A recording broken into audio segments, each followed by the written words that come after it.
News comes to us from Kotaku, courtesy of Levi Winslow.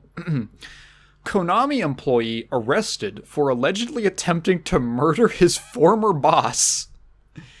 A former Konami employee was arrested this week for allegedly attempting to murder his boss by hitting him in the head with a fire extinguisher in the office. Holy shit. I have not read through this besides the first couple lines because I want to read through this. I intentionally held off. Some things I'll read it through beforehand because I'm like, this seems complicated. I wanna give this the make sure I understand what's going on before I talk about it. This we're gonna go in blind, baby. According to an article from the Japanese news site LiveDoor, which was translated by Silicon Era, the suspect is a 41-year-old man who used to be on the same team as his 48-year-old boss. The names of them haven't been released yet. The two had a subordinate-boss relationship, though the subordinate said he was subjected to power harassment by the boss, which led to him trying to kill him. Power harassment, as the name suggests, is a form of workplace bullying in which someone... He was used to bully. Why am I even reading out this? His boss is a fucking asshole and uses his position over him. This seemingly led the suspect to grab a fire extinguisher and hit his boss in the head with it from behind when the two were in the office. He fucking sneak attacked him, dude. It deals extra damage. Pretty sure the back of the skull is actually a little softer. Like, the back of the head's soft. I think, like, the front of the skull, like, your whole forehead is, I think, one of the thickest parts of the skull, I'm pretty sure. It's unclear just how the interaction happened. However, it's been reported that the suspect was pinned by coworkers in the office following the altercation and arrested on the spot. The suspect was interrogated by police, to which he explained his rationale. Quote, "I was being harassed and I hit him with the intention of killing him." Dude, this is the kind of thing. This is the kind of thing where, like, he knew. This is, oh my god, how do I describe this? There's a YouTuber. Her name is Aki Dearest, and she's done. She's like are they married? She's in a relationship with like this other YouTuber called the Anime Man, who does these like manga review things or whatever.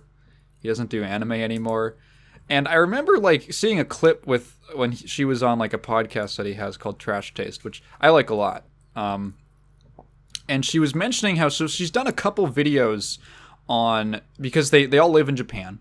She's done some videos on Japanese true crime stories, because they're fucking crazy. And a lot of people outside of Japan probably don't know about them. A lot of them, end up, stories from like the 90s or something. Probably aren't being talked about all the time, so not as well known outside of Japan. So she basically covers those and makes the little true crime videos for like an English speaking audience of these things that happen in Japan, and they are fucking out there. They are just out there, like in the freaking like the 80s, right? There was like a guy who put like poison in a vending machine that was outside, like right around the corner from like a school, so the kids would get poisoned. Like, what the fuck? Like, just some weird, crazy shit.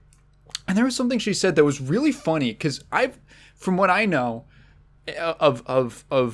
about Japanese crime stuff, is Japan. So Japan has I think famously pretty low crime rate, especially violent crime. Like, they have a pretty low murder rate. Some of that is due to police kind of, some of that's due to some police cover-up stuff where, like, apparently, if they can't figure out a case, it was a suicide. Murder, actually, we think that was a suicide. Like, that happens, but I think Japan in general just has a very low crime rate. And she said something that was so funny, where she says, like, yeah, people, when you look at these cases, it's always people who have absolutely zero warning signs. Like, no criminal record, no history of getting into fights, no from like I think relatively normal upbringings, none of what we'd call risk factors. Remember when we learned about risk factors? None of those, right? Or very, very few, right? They're just, for all intents and purposes, very normal, under the radar people. And then one day it's from like 0 to 1,000. Completely normal. And then, they decide to like kidnap and torture and murder like 5 people in like a basement. You're like, and like burn the building down and kill like 30 more people. And you're like, where did that come from? What happened there? What the fuck was that about? This reminds me of that. Like, I'm so curious as to whether or not this guy had any kind of a history of. I wonder if it's just like a very, like a repressed society kind of thing. Excuse me. Because I don't like leaning into stereotypes or anything. But if someone told me that Japan was a very repressed society in many ways, in terms of like individuality or expressing your emotions or something like that, I'd believe them. Part of that comes from the fact that like I like a lot of different kind of Japanese clothing trends. I love like visual kei and goth stuff. I love Lolita fashion. And every time you read up on these things, it's always like there's always some bit where it's like, yeah, it was formed in the 80s, 70s, 80s, 90s, 2000s, 2010s as a response to a restrictive Japanese culture. And it's like, seems like there's a pattern of like a lot of things that you and I, who have not grown up in Japan, who know about via like cultural osmosis, have heard about. And it's like all this anime shit. I don't know why I said it like that. All this anime and all this crazy stuff, right? And we just kind of assume, that's just what their culture's like. That just must be like normal, cool, and this must be a zany culture. And no, that stuff's kind of like niche and underground and sort of like in its own little lane. And mainstream Japanese culture is like really different. It's really different from that. And in fact, a lot of those things are formed in reaction to the culture. like I feel, I was going to say something and then I thought about it and then I was like, that's actually incorrect. That's not a correct observation. Like, is maybe stuff that comes out of like Western countries like the US, for instance, because that's what I know, is like, maybe like because we're, I don't know, I feel like it's safe to say we're way more individualistic in the West on this side of the hemisphere. In many ways, or it's more normalized in more parts of the world, or more parts of the Western world. So like, is our stuff more toned down? And then I thought about it. I'm like, nah, not really. Yeah, in any event, back to the article. I wonder if that's like what this guy's deal was. What if he's been holding this in his entire life? That's what it feels like. Like when this quote, I was being harassed and I hit him with the intention of killing him. So there's a little more. He is said to be charged with attempted murder. The suspect also told investigators that he went to the company's human resources department to decry the power harassment he was experiencing. Konami, however, allegedly told the former employee that no such harassment was happening at the time, so they're gaslighting him. The issue was seemingly resolved in August 2020, with the suspect simply being transferred to another team. Boss survived the assault. He reportedly remained in the hospital for a week to get treated for a head injury. No comment from Konami as of yet. That quote from him where he says, I was being harassed and I hit him with the intention of killing him. That is like, there was a moment where he was at a crossroads and he made a decision.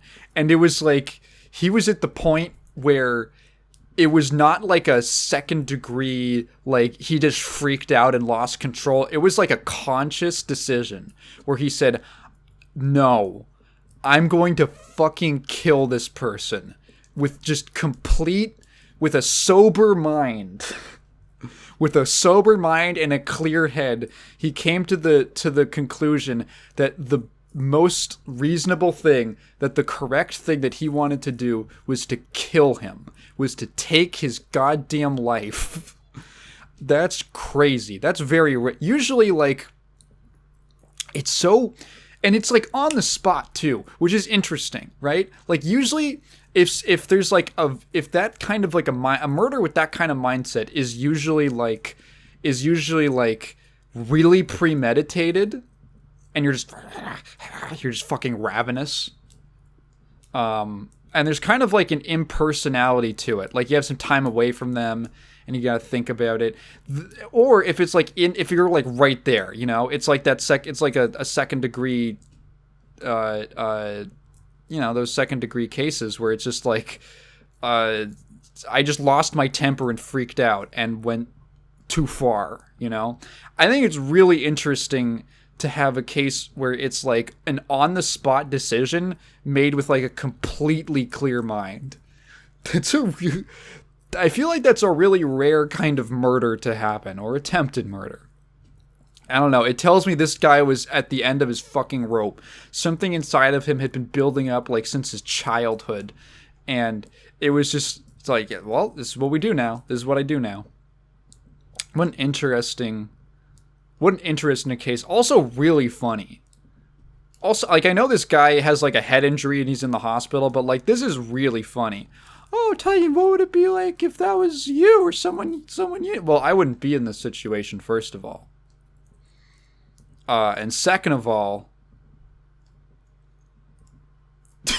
honestly, that actually it would still be pretty funny.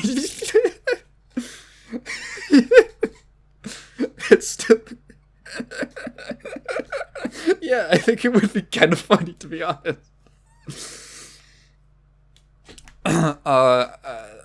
Yeah. How weird. I'm so curious about this. Unfortunately, Japan is not Florida, which means that they do not have just free open access to their police reports all the time. So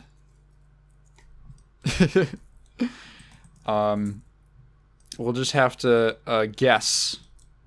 We'll just have to guess what happened here. Like, I'm so curious. Like, I'm so curious. This reminds me, you know what? And I totally believe this story. Like, I saw the headline and I was like, whoa. But actually, yeah, that makes a lot of sense. I remember this story from... There was a story from, oh god, like 10 years ago or something. Maybe less. Maybe like 2015, something like that. That I heard about where... Like, everyone knew that Konami was, like, a shitty place to work for, but, like, oh, wow, it really sucks. Like, this dude, okay, so this guy got a job as a programmer at Konami. Okay, cool, new job. He shows up to work. Hey, where's my computer? Oh, we don't have a computer for you. Huh? What? Are you serious? Like, you don't have one? There isn't just one ready to go? You hired someone without, like, the basic materials for them to do their job? Do I just have to take my personal fucking laptop to work to do, like, programming on, like, a AAA video game? Konami wasn't putting out AAA games in 2015. What am I talking about? Right? Like, ridiculous. Huh? So he, like, has to put... So he had to get a computer to do his job at all, to do step one of his job. He has to, like, put in a request for a computer, and this has to get approved by, like, 3 different people, and then the request has to go through, and then they have to order the computer, and then it has to get to him, and he has to set it up. So it takes, like, 2 weeks for him to begin doing his job. Could you imagine? What? Is it the same way now? I have no idea. Would I be surprised? No. Imagine that was, like, the dude in this article, Mr. like Fire Extinguisher. If that was him, this is him, like, years later, and he's had, like, they don't give me a computer, they don't give me lunch break, shit. Just,